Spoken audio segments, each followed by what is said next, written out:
Alright, so here's the problem with this matchup. Homelander looks unstoppable if you just list what he can do. Flight, strength, heat vision, near invulnerability. Yes, in his world, he basically is a god. Nobody can challenge him, nobody can hurt him, and most people are too scared to even try.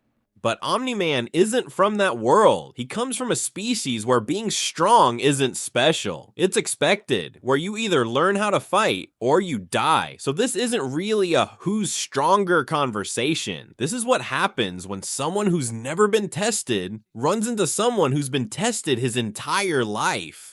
Let's really break Homelander down, because this is where most people get it wrong. On the surface, he's terrifying. He can walk into any room and control it instantly, not just physically, but psychologically. People don't just fear him, they submit to him. And that's actually the key to his entire character, because Homelander doesn't operate in a world of equals. He operates in a world of control. Even the strongest people around him are still weaker, still afraid, still beneath him, and that creates a massive problem because Homelander has never had to develop real fight discipline. He's never had to adapt under pressure. He's never had to think through a situation where brute force isn't enough.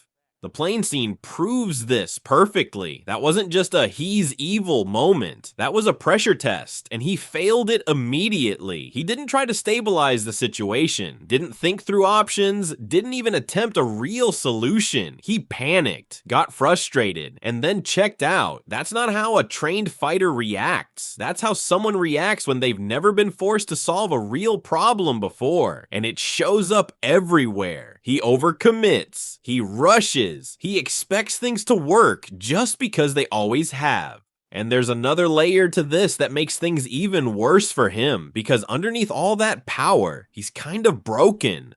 Homelander wasn't raised like a normal person. No family, no structure, no real identity. He was raised in a lab, conditioned from the beginning. Everything about him was built around control, not just physical control, psychological control. They didn't just make him strong, they made him dependent on approval, on attention, on being seen as perfect, because Homelander wasn't created or raised to be a hero, or even a person at all. He's a product, a creation of corporate America designed to increase shareholder value, and that kind of soulless approach to human life, it leaks into everything he is. You can feel it in how he talks, how he acts, how he treats people. He's not just powerful, he's the culmination of greed and the endless pursuit of power. And yeah, maybe under different circumstances, if he had actually been raised like a normal person, maybe he could have been the hero he pretends to be.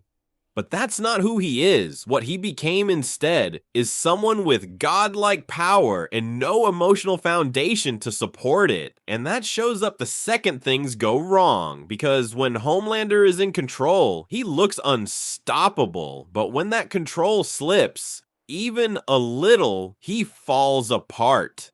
Now compare that to Omni-Man, and this is where people get confused, because Omni-Man doesn't have a bunch of flashy abilities. No heat vision, no X-ray vision, no ranged gimmicks. Everything he does comes down to strength, speed, and durability. That's it. And somehow, that makes him even more dangerous, because it means everything he's capable of comes from experience, from actual combat. The Guardians of the Globe fight proves this immediately. People remember that scene as a stomp. It wasn't. He gets hit repeatedly. He gets staggered, slowed down, even briefly overwhelmed, but he never loses control. He adjusts, changes approach, takes them apart one by one. That's not raw power. That's a trained fighter. Then you have the Flaxen world. Omni-Man doesn't just win a fight. He holds his own against 3 other Viltrumites sent to kill him, while also defending Mark in the process, even managing to kill 2 of them before falling. That's sustained combat against forces equal to his own. That's on a scale Homelander has never even come close to dealing with. And then there's the subway scene, where he uses Mark as a weapon to tear through an entire train at full speed. No hesitation, no resistance, just pure force. That's the level he operates on. Let's put it side by side. Homelander's incredibly durable for his world. He's been tested, pushed, exposed to weapons that couldn't kill him, but most of that is implied. We don't actually see him pushed to his limits. Omni-Man, we do, repeatedly, against multiple opponents, across extended fights, taking damage and continuing anyway. That's the difference. Not just strength, scale, not just durability, endurance. Homelander is the ceiling of his world. Omni-Man is just one soldier from his.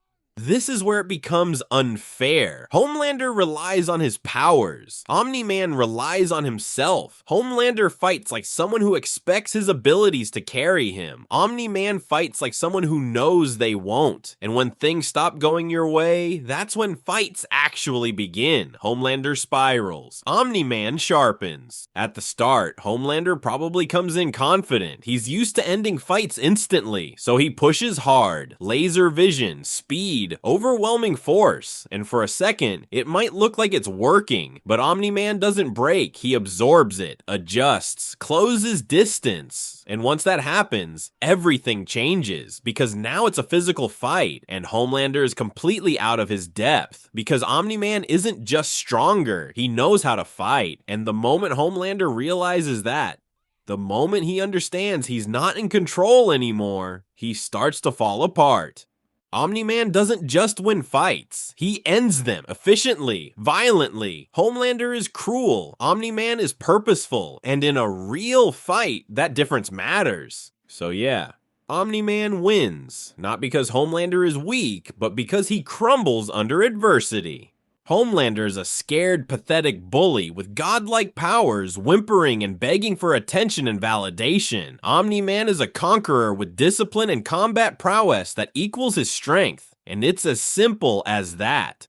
Before you go, I just want to take a second and say thank you. We just passed 40 subscribers, and I know that's not some crazy number yet, but honestly, it means a lot more to me than I thought it would, because that's 40 real people who decided this was worth watching, worth coming back to, and worth being a part of while I'm still figuring all of this out.